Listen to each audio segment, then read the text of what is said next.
Welcome to silver spoon heroes kitchen. આજે આપણે શિયાળા સ્પેશિયલ ખૂબ જ હેલ્ધી અને ટેસ્ટી એવી બાજરાની ખીચડી અથવા તો ખીચડો બનાવીશું. બાજરામાં ગ્લુટેન હોતું નથી, તો આ ખીચડી ડાયટિંગ કરતા લોકોના ફૂડ ચાર્ટમાં સામેલ કરવા જેવી વાનગી છે. મિત્રો, તમે મારી ચેનલ ઉપર નવા હોય અથવા તો હજી સુધી મારી ચેનલ સબસ્ક્રાઇબ ન કરી હોય તો સબસ્ક્રાઇબ કરો અને બાજુમાં આપેલા બેલ આઇકન ઉપર ક્લિક કરો, જેથી હું જ્યારે રેસીપીના વિડીયોઝ અપલોડ કરું ત્યારે તમને નોટિફિકેશન મળે. અને સબસ્ક્રાઇબ કરવું તે બિલકુલ ફ્રી છે.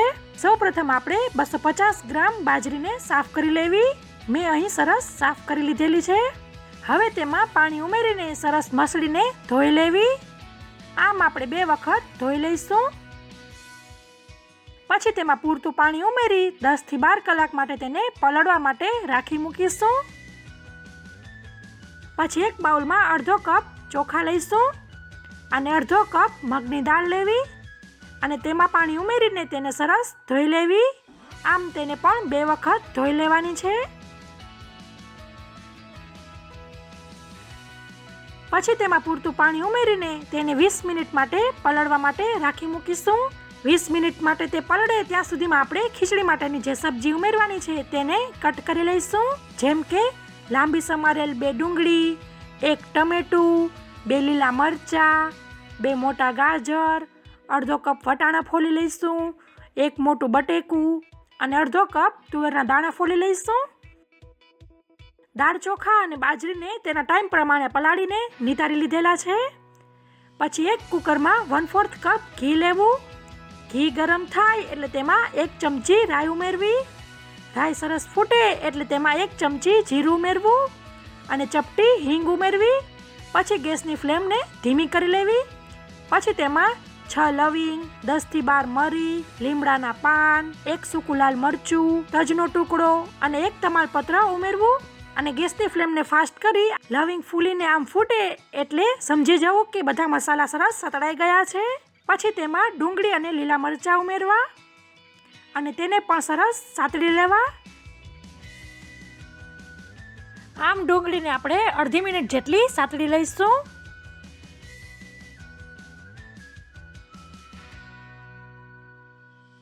પછી તેમાં ટમેટા ઉમેરવા અને બરાબર મિક્સ કરી લેવા. ટમેટાને પણ સરસ થોડીક વાર માટે સાતળી લેવા. પછી તેમાં બધા શાક એટલે કે ગાજર, વટાણા, બટેકા અને તુવેરના દાણા ઉમેરવા. પછી તેમાં અડધી ચમચી હળદર ઉમેરવી અને સ્વાદ પ્રમાણે મીઠું ઉમેરવું અને બધું બરાબર મિક્સ કરી લેવું. અને બધા શાકને 1 મિનિટ જેટલા સાતળી લેવાના છે. તમે આમાં રીંગણ, કોબી, લીલા ચણા અથવા તો તમારે અનુકૂળતા પ્રમાણે કોઈ પણ શાક ઉમેરી શકો છો. પછી તેમાં 5 ચમચી લાલ મરચું ઉમેરવું. લાલ મરચામાં પણ તમે તમારા સ્વાદ મુજબ વધઘટ કરી શકો છો. અને 3 ચમચી ધાણા જીરું ઉમેરવું.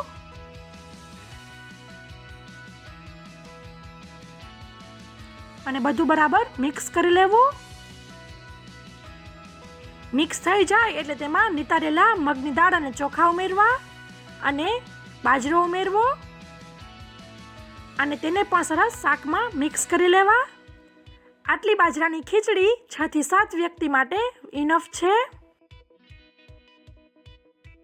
સરસ મિક્સ થઈ જાય એટલે તેમાં 8 ગ્લાસ જેટલું પાણી ઉમેરવું.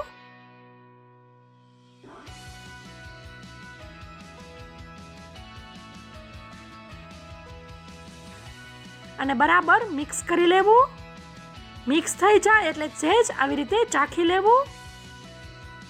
મને અહીં મીઠાની જરૂર લાગે છે એટલે હું થોડુંક મીઠું ઉમેરી દઈશ. અને પછી પાછું મિક્સ કરી લઈશું. છેલ્લે અડધો કપ મગફળીના દાણા ઉમેરી દઈ કુકરને બંધ કરી લઈશું અને 4 થી 5 સીટી કરી લઈશું. મારું કુકર અહીં મોટું હોવાથી 4 થી 5 સીટીમાં તે સરસ કૂક થઈ જાય છે. તમે તમારા કુકર મુજબ જે ચણા બાફતા હોય તે હિસાબે આ ખીચડીની સીટી કરજો એટલે તમારે આ બાજરાની ખીચડી સરસ કૂક થઈ જશે. સીટી થઈ ગઈ છે, કુકરનું પ્રેશર પણ નીકળી ગયું છે. હવે આપણે તેને ખોલી લઈશું અને બરાબર મિક્સ કરી લઈશું.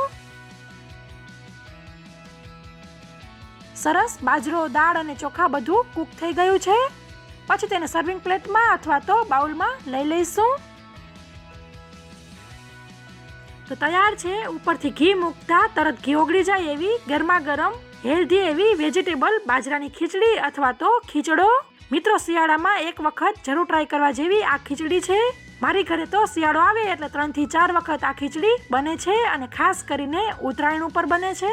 તો તમને મારી રેસીપી કેવી લાગી છે તે મને કોમેન્ટ કરીને જરૂર જણાવજો અને પસંદ આવી હોય તો લાઈક કરજો અને બાજુમાં શેર બટન પર ક્લિક કરી આમાંથી કોઈ પણ સોશિયલ મીડિયામાં તમારા પરિવાર મિત્રો જોડે શેર કરજો, જેથી તે લોકો પણ આ બાજરાની ખીચડી અથવા તો ખીચડાની મજા માણી શકે. Thank you. આવજો.